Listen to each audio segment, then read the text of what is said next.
capítulo na Bíblia que mexe muito com a nossa vida, porque fala do Cristo que não tinha nenhuma necessidade, assim podemos dizer, de sair do seu lugar para poder vir aqui fazer o que fez, para poder se apresentar diante dos homens, para poder ajudar os homens, para poder salvar os homens, para tirar o homem da escravidão do pecado, da escravidão da lei do pecado, que era a morte eterna espiritualmente. Mas esse Jesus, mesmo não precisando fazer, assim o fez. Decidiu descer, decidiu nascer do ventre de uma mulher para poder oferecer a nós a oportunidade de podermos ter o direito à salvação. Salvação que nos foi tirada, salvação que nos foi roubada, ainda no início dos homens. Mas esse Jesus chegou, Jesus Cristo, ao chegar, ao entregar-se na cruz, ao morrer na cruz, a ser derramado teu sangue, desceu às profundezas e tomou a chave da morte da mão daquele que a continha, que tinha em suas mãos, e este era o inimigo.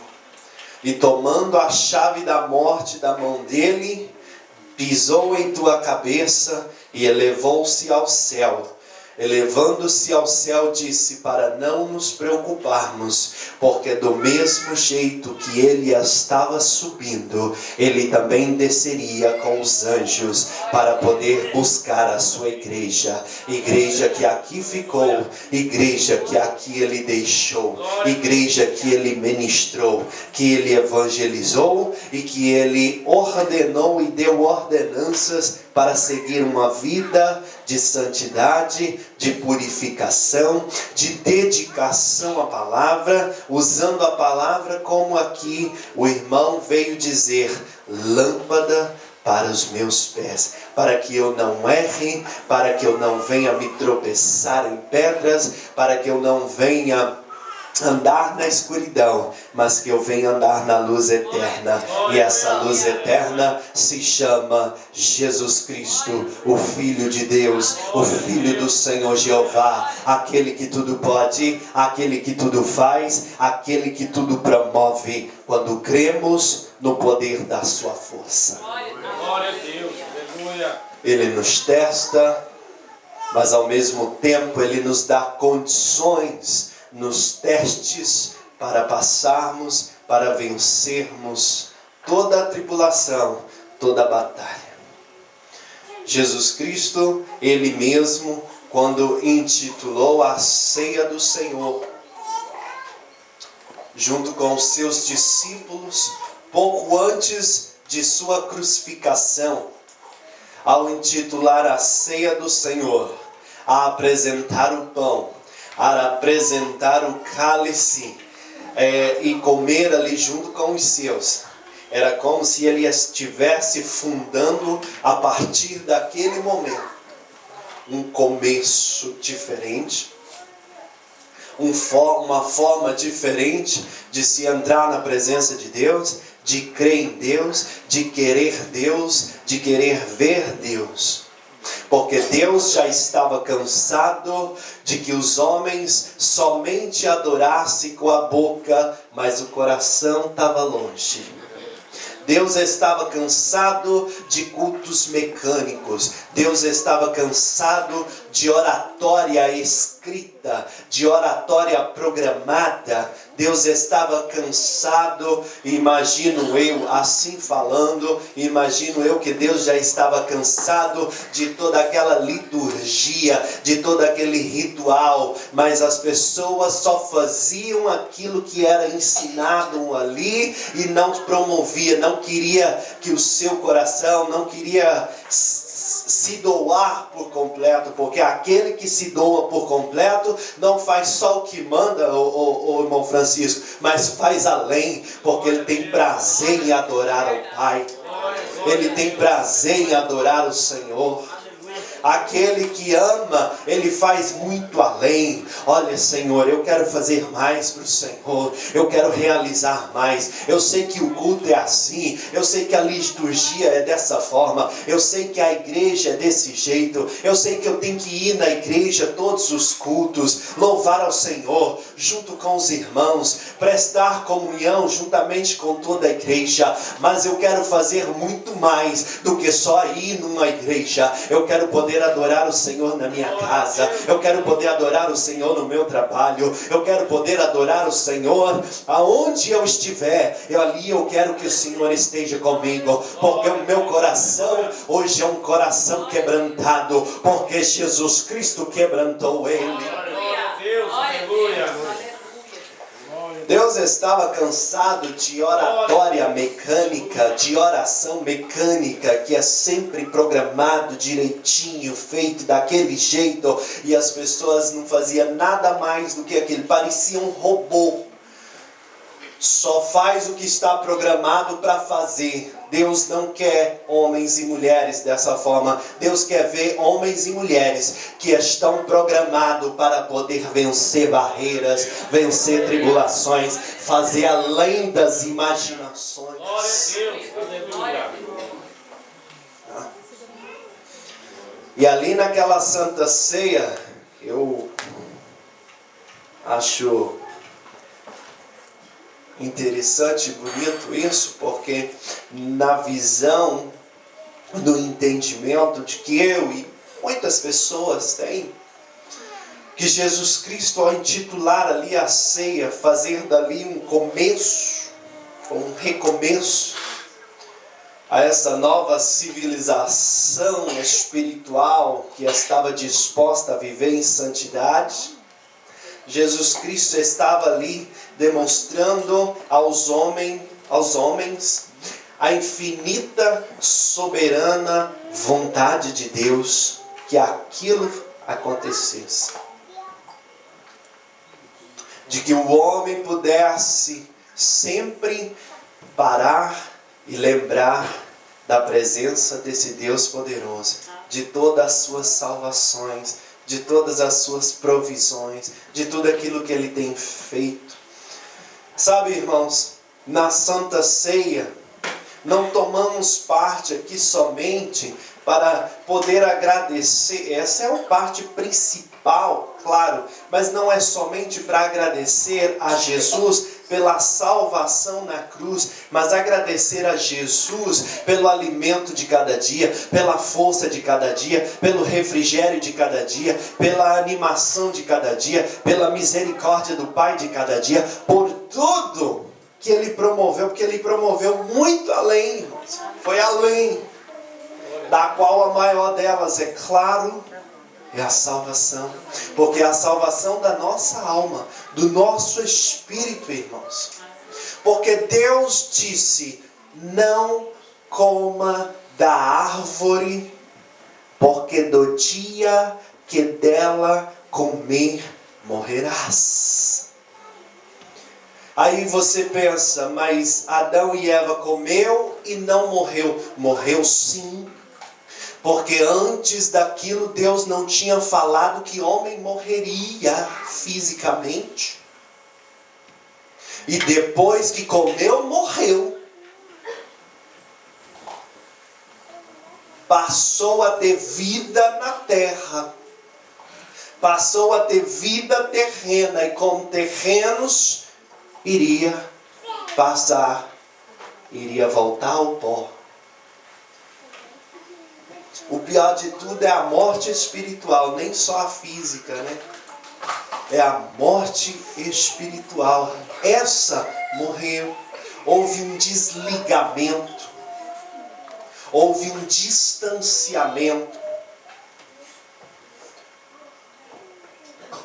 Porque a palavra diz que Deus ia ter com Adão, conversar com ele, presença de Deus. presença do Senhor. E aonde há a presença do Senhor, há santidade, há alegria. Aonde há a presença do Senhor, há confiança, há manifestação do Espírito. Aonde há presença de Deus, há confiança. Mas quando a presença de Deus e do Espírito Santo é retirada, porque o elo foi quebrado, o que acontece? Logo em seguida, o homem é tirado do jardim do Éden, de um local de provisão, onde tinha tudo que precisava. Ele é tirado daquela localização. Mais precisamente falando, ele é expulso daquele lugar, porque a santidade de Deus não suporta, irmão, o pecado. Deus ama o pecador, mas Ele odeia o que o pecador faz.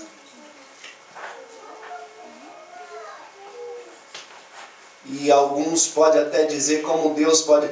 A ira de Deus. Deus ira sem pecar.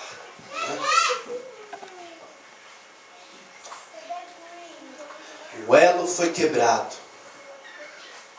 E por causa do elo ser quebrado, muitos homens, conforme o que nós lemos aqui, muitos homens andaram conforme os seus entendimentos, conforme as suas vontades, conforme o seu bel prazer. As pessoas estavam na terra até o momento em que Cristo ali se colocou.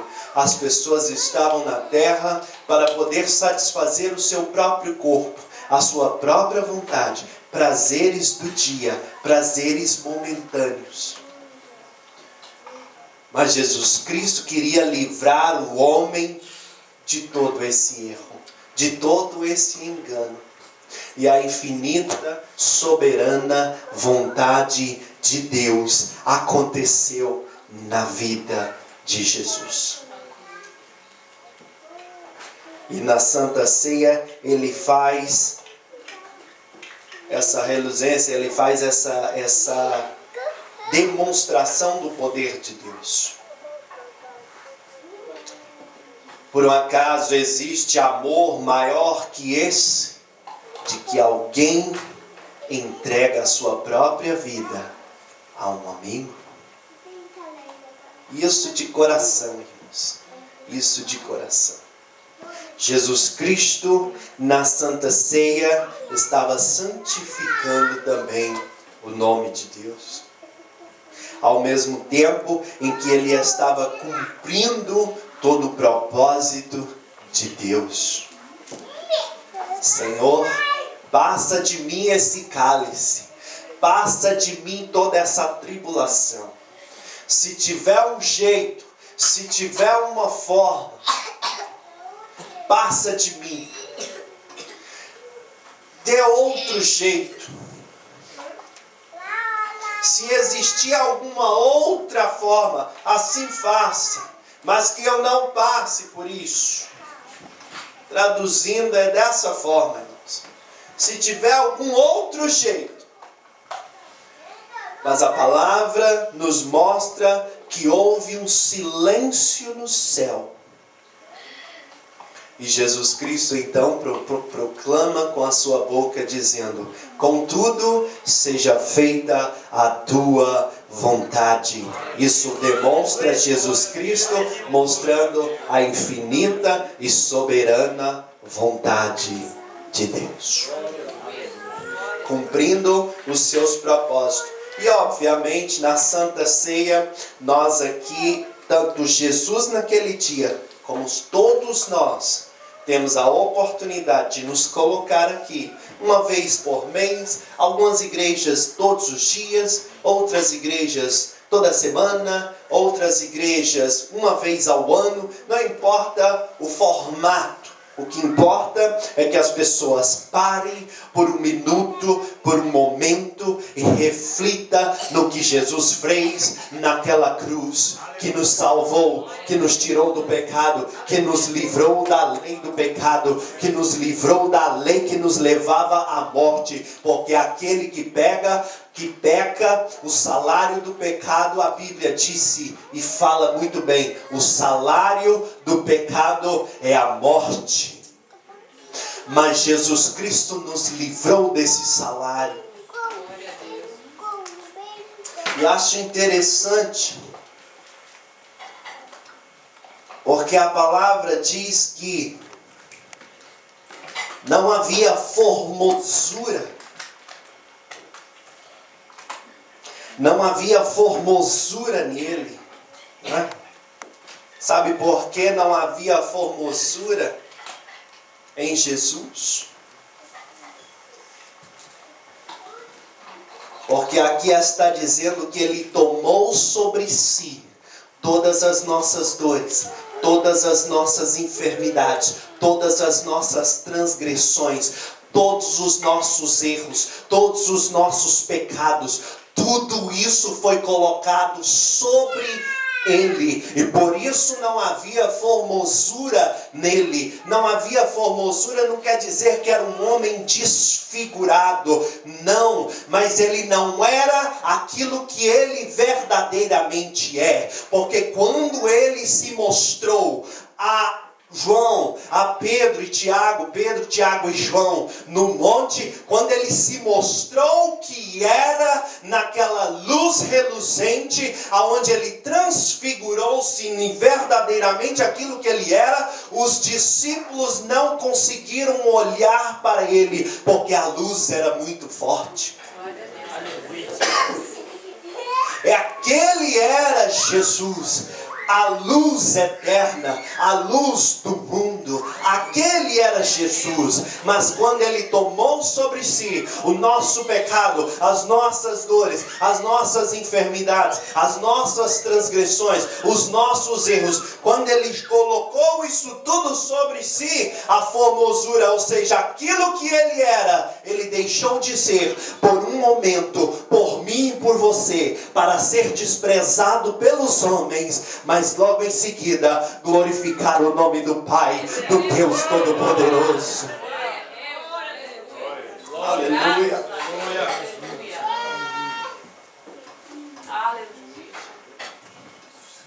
E quando nós estamos celebrando a ceia, nós estamos nos preparando nesta hora, simbolicamente, para fazer o que Jesus fez, porque ele fazia a sua última refeição, e agora uma refeição espiritual, para alimentar o seu espírito, para suportar todas as dores que ele passaria dali em diante. Portanto, toda vez que nós nos colocarmos aqui diante da Santa Ceia, é como se nós estivéssemos junto com Cristo, morrendo, para junto com Cristo sermos ressuscitados. Isso é muito ensinado no batismo, quando a pessoa é sepultada nas águas e ressurge uma nova vida. E a palavra de Jesus, a palavra do Evangelho diz que em Cristo tudo se fez novo. Aleluia. Sabe, irmão, toda vez então que você come o pão e que você bebe o vinho, toda vez que você come da carne, porque Jesus Cristo diz que a sua carne era verdadeira comida, né? E o seu sangue verdadeira bebida. Então, quando você come do pão, da carne, e bebe do vinho, do sangue, você está renegando o velho homem, você está renegando o mundo, você está renegando o pecado, você está dizendo não para todas essas coisas que nos é oferecida como um prazer momentâneo, para poder viver uma vida que é uma vida eterna com Deus. Aleluia. Você está dizendo não ao mundo para dizer sim a Deus. Quando nós nos alimentamos, nós também temos a oportunidade de aqui afirmar com a nossa atitude, com a nossa ação, que quando eu como do pão, a carne, e bebo do sangue, do vinho, o sangue, eu estou afirmando e dizendo diante de todos: agora Jesus vive em mim. Agora não mais vivo eu, mas Cristo vive em mim. No meu coração, na minha vida, eu agora me transformo e me torno diante de toda uma igreja e diante de toda uma congregação, eu me transformo e me torno templo do Espírito Santo de Deus e digo: este corpo pertence a Jesus, e confia na sua salvação e na sua advocacia perfeita. Aleluia. O castigo que nos traz a paz, nós estamos, porque o castigo que Jesus teve nos trouxe a paz. Paz de espírito, irmãos, porque nesta terra teremos aflições, problemas, dificuldades e, infelizmente, até doenças. Não significa que Jesus, Deus, não possa curar, mas esse corpo padece por ser um corpo terreno. Mas o nosso espírito, esse não padece, porque se alimentarmos ele com pão, com a palavra de Deus, com o sangue de Cristo, com a confiança, com a fé, se alimentarmos ele com tudo isso, o nosso espírito, não importa o que no corpo aconteça. Se morrermos, e é claro que ninguém quer isso, ninguém sabe como é, boa parte, a maioria tem medo, mas se acontecer, e é algo que a gente sabe que pode acontecer, não importa. O meu espírito já está resgatado para viver com Deus. Do mesmo jeito que Deus aspirou o espírito de vida, soprou o espírito de vida nesse corpo que hoje se encontra, acredito eu que chegará uma hora em que ele respirará-nos de volta para dentro de si e vamos viver na eternidade com ele. Se você não crê nisso, meu irmão, você está perdendo tempo com a igreja. Você está perdendo tempo em ler a Bíblia, porque você tem que crer que você vai viver com Deus, que você vai viver para Deus, que você vai estar com Ele. Se você não crê, por favor, passa a crer a partir de hoje.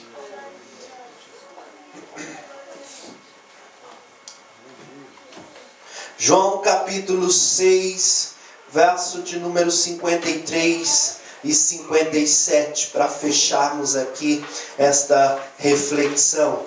João capítulo 6.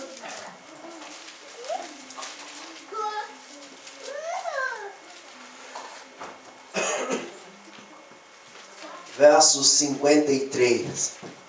Pois a minha carne é verdadeiramente comida e o meu sangue é verdadeiramente bebida. Quem come a minha carne e bebe o meu sangue permanece em mim e eu nele. Assim como o Pai que vive me enviou, eu vivo pelo Pai, eu também. Quem de mim se alimenta, viverá por mim. Entenderam esse 57? Ficou meio aqui, né? Assim como o Pai que vive me enviou e eu vivo pelo Pai, assim também de quem de mim se alimenta viverá por mim. Não mais vivo eu, mas Cristo vive em mim. Hebreus capítulo de número 9 e no versículo de número 15. Hebreus 9,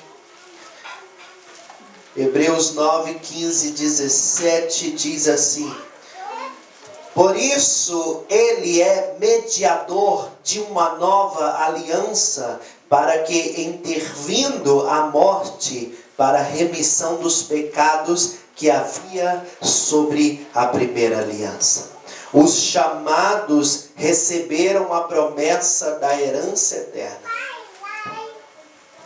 Onde há testamento, necessário é que intervenha a morte do testador, porque um testamento só é confirmado onde houve morte, ou houver morte, ou terá ele algum valor enquanto o testador vive? Obviamente não. Por isso Cristo morreu, para depois ressuscitar. Para que o testamento, a nova aliança, que ele diz no livro de Lucas, e também Paulo repete as mesmas palavras em Coríntios, a nova aliança se confirmasse, ele precisava morrer. E para fechar, Romanos capítulo de número 6. Romanos 6, no verso de número 5 a o 10. Romanos 6. Se fomos plantados juntamente com ele na semelhança da sua morte, também o seremos na da sua ressurreição. Pois sabemos isto, que o nosso velho homem foi com ele crucificado, para que o corpo do pecado seja desfeito, a fim de não servirmos mais ao pecado. Porque aquele que está morto está justificado do pecado. Ora, se já morremos com Cristo, cremos que também com ele vivemos. Pois sabemos que, havendo Cristo ressurgido dentre os mortos, já não morre. A morte não mais tem domínio sobre ele. Pois, quanto a ter morrido, de uma vez morreu para o pecado, mas quanto a viver, vive para Deus. Fiquemos de pé. Vamos estar celebrando a ceia do Senhor. Vive para Deus. Vive para Deus.